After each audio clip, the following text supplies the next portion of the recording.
My name is Etty Scanlon. I run a digital marketing company called Scanlon Media. We work with trade and service-based businesses. So I handle the ads, content, and the full client system, working with about 15 clients at the moment.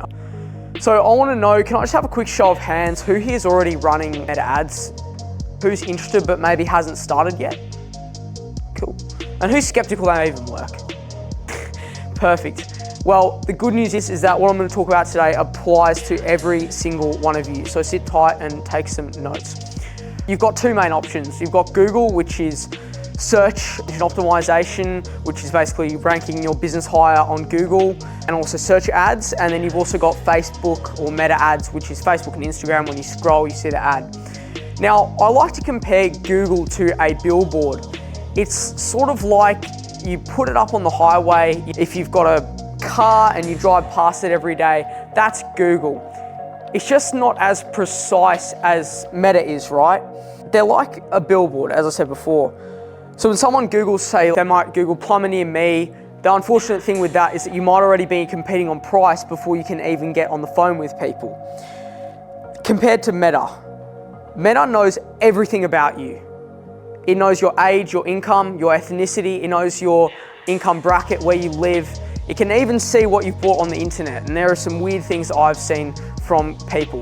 Now, Meta is far more precise, more personable, and the results are better in my opinion, which means for trade and service-based businesses, it is almost 100% always better if you're trying to get more clients in a short amount of time. Now, I just want to give you the big picture before we get into the more technicals of it. Now, an ad on its own is not a system, but a Facebook conversion system is 4 parts.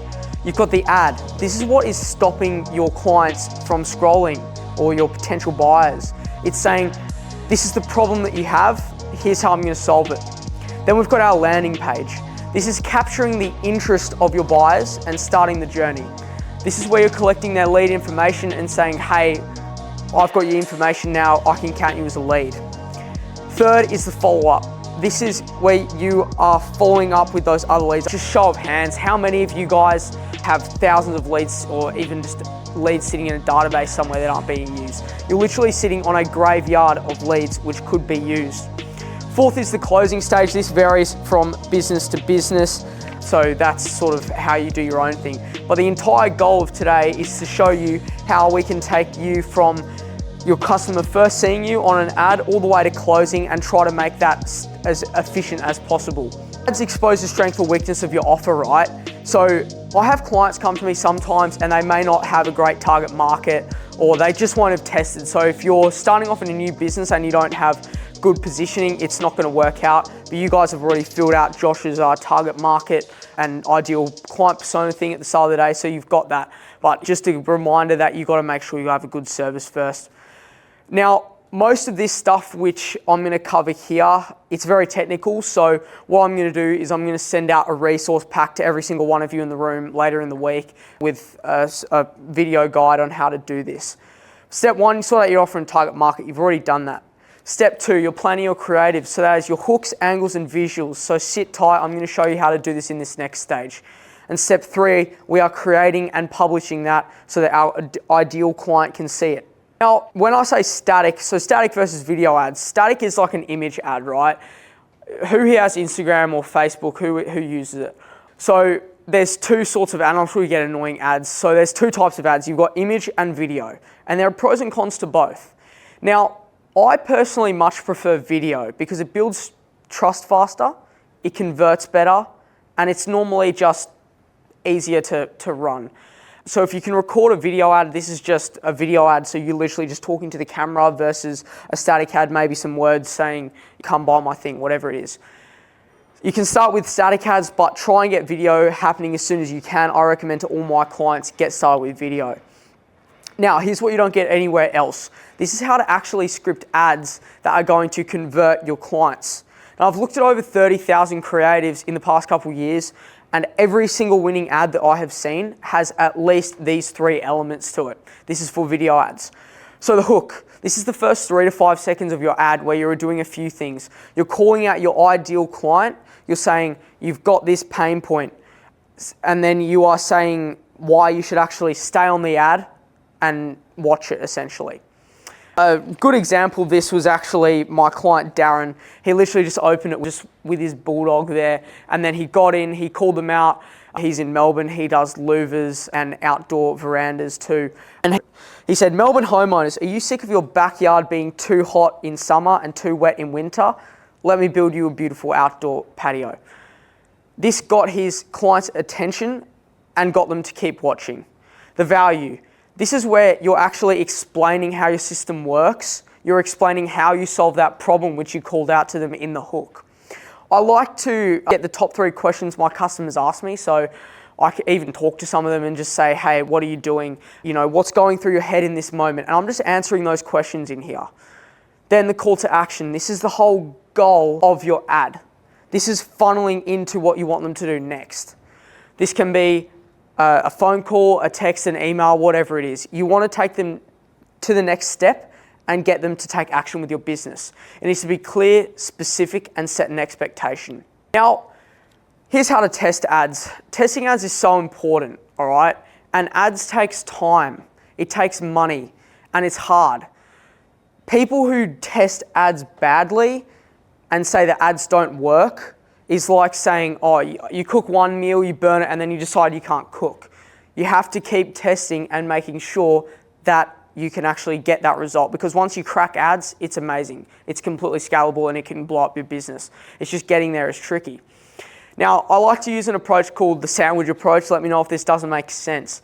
But as we go back to the last slide, we've got the hook, the value, and the call to action. So I like to change my hook and make about 50 of them. These can be very small changes. So say you're a plumber in Brisbane, you might say homeowners in the Hills District with a broken water system or something like that, and then you're just slightly rewording that to make it so that you have about 50 different hooks.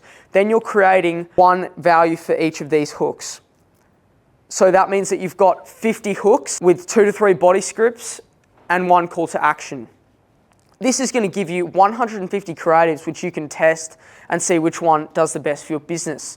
I like to run 8 to 12 variations of this same ad inside of your ads manager.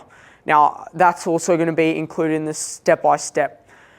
Now, after you spent about $300 to $500, I like to cut my worst performing ads. So whichever ones aren't getting my clients efficiently and in a good way, I'm just pretty much deleting them. But the ones that are winning, where I'm getting efficient leads and they're actually converting, I'm putting all of my budget behind that. So most people will measure it in time, but I think that's silly because Meta doesn't care about how long you run your ads for, it cares about how much you're spending. So for example, you've got one guy who spends $100 a day for 5 days, and then you've got another guy who just spends $500 in 1 day. This guy on the left is going to grow his business 500 times faster because he risks that money in the beginning, and it doesn't make a difference really. It just means that you will grow faster if you can put that budget into the 1 day. Now, going back to the follow-up, as we spoke about before, right? You can increase your conversion rate by up to 300%, as Rich talked about in the beginning, if you can literally just pick up the phone faster. You could grow your business by 300% tomorrow if you can get to the phone faster. So the biggest thing which I would say in terms of follow-up is get to the lead quickly. In that resource pack, which I'm going to send out, there's an automation where whenever a lead comes in through one of your ads, it is going to send you a text message and you can call that lead up immediately. Then, now this is just what I recommend to my clients, put your hand up if you get spam calls all the time. Probably most of us here, right? So I'm trying to avoid that. I used to be that guy. I did 300 cold calls a day for about a whole year and got 1 client from it. So that was great. But we're going to send that automatic confirmation as the lead comes in saying, we've got you, we recognize you, and we want to work with you. Then you are zapping them just once every 7 days. And I don't mean electrocuting them. I mean just giving them a phone call, a text, an email, something that engages them. Then after that, we're going to put them into a long-term follow-up sequence, which zaps them once a week or so, slightly less often than that actually. But that's going to be in the resource pack too, because I don't want you guys to go and pay a marketing agency $5,000 for this stuff when it's really not that hard to make. It's just implementing it is a tricky bit. Now, here's a statistic you don't get in a lot of other places, is that 80% of sales are made between the 5th and the 12th follow-up. So if you can literally just go back to your lead list and call them. Now, this was from Grant Cardone. I don't know if you guys know him. I haven't actually tested it myself. but I have seen a huge increase when I literally just follow up with the lead more often, right? So try and get at least 5 to 12 touch points just to call. It doesn't have to be pushy, just, hey, have you given up on this yet? Now, when you look at an ads dashboard, you're gonna be met with so many metrics. There's literally memes on the internet saying, looking at an ads dashboard looks like you're looking at a fighter jet cockpit because it's so complicated. You should only be focusing on how much it costs you to get a client.